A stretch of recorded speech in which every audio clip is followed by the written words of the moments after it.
City, Florida, 1995 Gymnastics Championships continues. Let's take a look at some more individual results from the last go-round. Richie in the vault, 9.45, and Shell in the bars, White in the beam, and Katura, who really kind of electrified this house tonight, on the floor with a 9.95. Yeah, she not only performed the most difficult floor routine of the competition, but also performed it so well, only 0.05 of a point deduction. And tonight we're going for the team championship. American Twister still leading, but barely over New England Gym Express. Yes, and it should be an interesting competition because New England and American Twisters are competing in the same rotation. So after American Twisters finish their event, they'll just have to wait and watch New England Express and see if they can catch them. Once again, Ed Nepper has put together a magnificent week of activity for these young people, the families who've come to support the gymnast, and he's with us now. And for the 19th consecutive year, he's put on this team championships. And this, as Christy and I were talking with you earlier, Ed, may be the best year you've ever had as far as competition's concerned. Yeah, there's no doubt about it. This is the most exciting team competition that I've seen. The only other time that we had an exciting performer here was when we had Dominique Dawes and then Shannon Miller. But these girls, they far outweigh everything that we've had in the past because there's such solidarity all the way down the line. Jim Strada has come so far, and so has Capital, and it's just really exciting to me to see this. As we have talked each year, we have come to join you for this event. Gymnastics continues to grow leaps and bounds. Over 2.5 million young people competing these days. Right, we have a lot of youngsters out there in gymnastics right now. We of course have about 70,000 gymnasts who are really in the top class that you see like this, and probably the level under them. And they compete, they just compete tremendously now. The level has increased over anything that we've ever had before. What we're seeing, though, is we're seeing an awful lot of the Russians coming over here and coaching in our country, and it's certainly helping our system. It's teaching our coaches a little bit more about the training of an individual. They take more time to train their individuals, and I think they're a little bit more patient. And I believe that's what he's teaching us, to be more patient and wait for those skills to come along. And it's being reflected out here on the floor tonight. And the great thing is that now these Soviet coaches are coming over here and helping us to prepare American athletes. And you had so many athletes here this weekend. How many athletes were in the competition? Well, in total, we had 1,150. That's the highest number we've ever had. I think the highest prior to that was about 900. So you can see it's really advancing tremendously for us. Of course, coming down to the Greenleaf Resort here has really helped us too, because a lot of people come down, they want a vacation too, they want to go to Disney World and etc.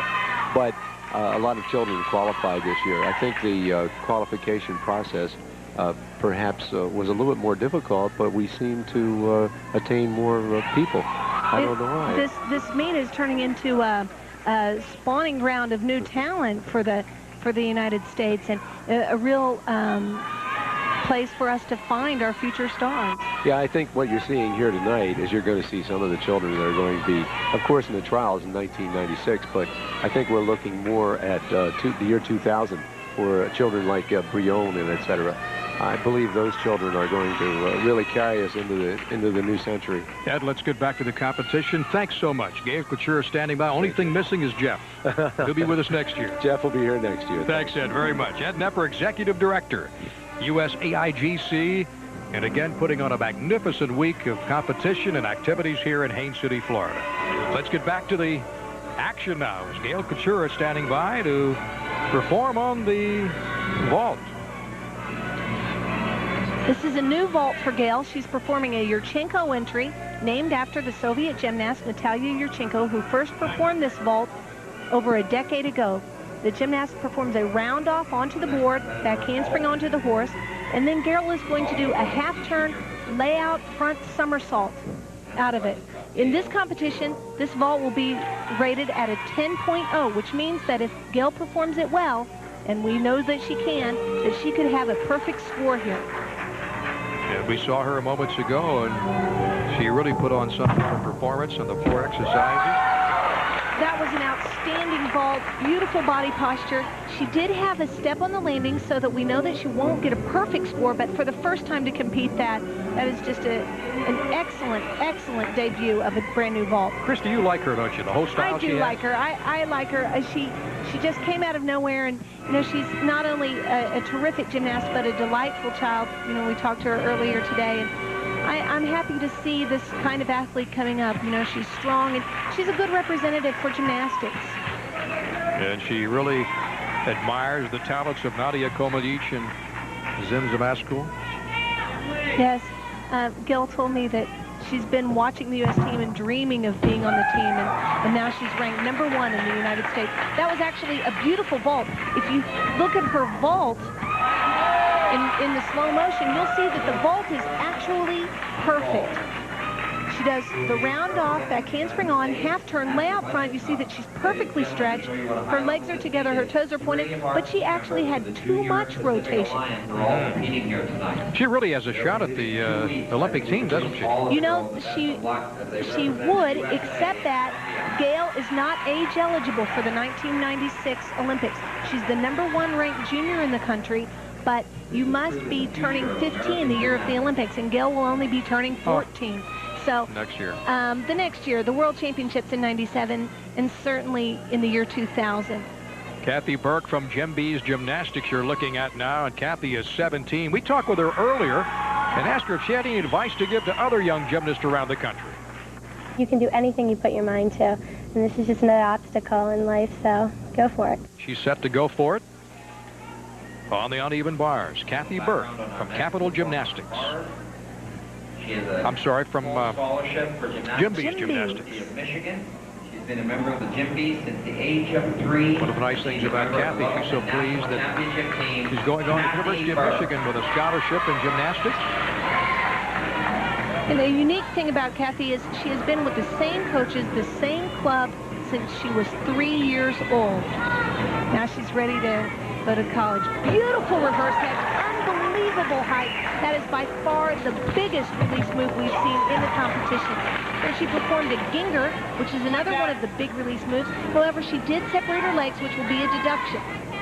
Now Kathy's setting up for her dismount, a double pout, little hop on the landing, but you know, a nice routine and really a very aggressive style. That's going to score well for Jim B's. And she likes the challenge of gymnastics, and certainly a challenge, a hug from her teammates. And watch this tremendous maneuver now by Kathy. Here's her reverse head. You see how high she is over the bar, literally 3 feet, 4 feet in the air above the bar, and that bar is 8 feet high already. Here's a look at her second release. Now she's swinging in. Okay, now we're going to see her dismount. That's her giant swing. And she's setting up double tuck somersault. A little hop on the landing, but a really nice routine. And I think Kathy's just happy to have finished her competition so well. All right, Cassie Cosgrove now from Gym Carolina in Raleigh, North Carolina. State champion, level 10, 1995 for Cassie.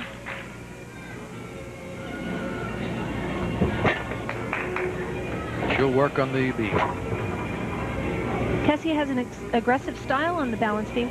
You can see that she just hopped right up and didn't even pause. Nope. Now she's setting up for her first acrobatic element. It's her series, back handspring, layout, step out, back handspring. She was a little bit off, but you see how the gymnasts fight for every tenth of a point, and they don't want to come off that beam. There's a switch split to a tour jeté. And that's really a difficult element, a dance element, and it's nice to see her perform it so well. Here's her full turn. That's one of the requirements on the balance beam.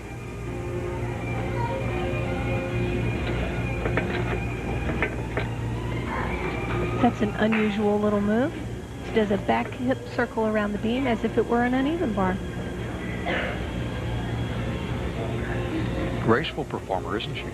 She is, and she has a really nice body line. You see that her legs are very straight. She has a beautiful toe point. There's a nice split jump, and that's what the judges are looking for, like 180 degrees. There's her back handspring, immediate saison, one of the requirements. Now, if she can just get to the dismount without an error, this has been a nice routine. Back handspring, 1.5 twist. 12-year-old Cassie Cosgrove Carolina Gymnastics Academy in Raleigh, North Carolina. I'm sure her coach, Christine Kennedy, is very happy with that performance. The powerful Twisters team. She is Get some hugs from her teammates. Elite division. Once again, let's look at Cassie. Powerful floor worker. This is the move that is very unusual for the balance beam. She does a cartwheel to a handstand, and then she does a back hip circle, which is really a move taken from the uneven bars. It's just a nice little difference, a nice little bit of style. And the dismount.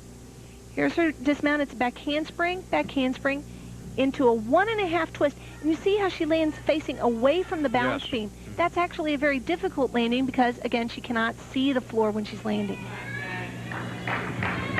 Now to Shannon Watt of the American Twisters, the defending champions here in Haines City, Florida. They're from Pompano Beach. And she'll be performing the floor exercise. This is the final competitor for American Twisters. She's preparing for her first tumbling pass, a front somersault through to a double tuck. And Shannon certainly is a springy little thing. She really gets up in the air. Shannon wants to be a sports commentator someday. Well, what, and take our job? In a minute. Now Shannon's doing some of her floor work. That's also a requirement, that the athlete has to show changes in level. So you don't see the athlete always up on their feet. Sometimes they're down on the floor or at a kneeling level. Now she's setting up for her second tumbling pass. You see her teammates in the background cheering her on. Front somersault, front handspring into a 1.5 twisting layout somersault. That's also an E element. And the American Twisters always select very unusual elements, so you don't see them just do the stock routines. They always have individual elements for each girl, and that's really a testimonial to her coaches. There's her last tumbling pass, a double tuck. We saw many girls start their routines with a double tuck. She finished. That's very strong. Very nice. Shannon Watt. Shannon Watt. Beautiful routine, and Shannon used in every tumbling pass a value skill at least a D. 4 gymnasts per So team. the American Twisters are finished. Now they'll wait Ladies and and gentlemen, see if let's they cheer these girls on as they did get well ready for enough their to fourth retain their and final title. event. We'd also like to Again, recognize the girls who have just work on the finished floor their exercise of event, Shannon Watt. performance this Here's the floor evening, part. and one of the best team competitions that we've had here. Now we in see many, Shannon, many this is years. part of her Gymnasts have a choreography, 3-minute warm-up and now period that she's will performing a begin round now. straddle jump into a front somersault down to one knee. That's one of the requirements to do acrobatic and dance elements together, as is performing down low to the floor. So you don't always see the athletes up on their feet. They have to show 3 different levels: down on the floor, kneeling level, and then upright. And her final tumbling pass. Here's a look at her last pass. A round off back handspring, double tuck, beautiful landing. That's a D element for this competition. She's and happy, she looks huh? really happy. She does. So are her teammates. They did a great job. We shall come back to announce the winner of the team competition here in Haines City, Florida, the USAIGC National Team Championships, after we take time out for these important messages.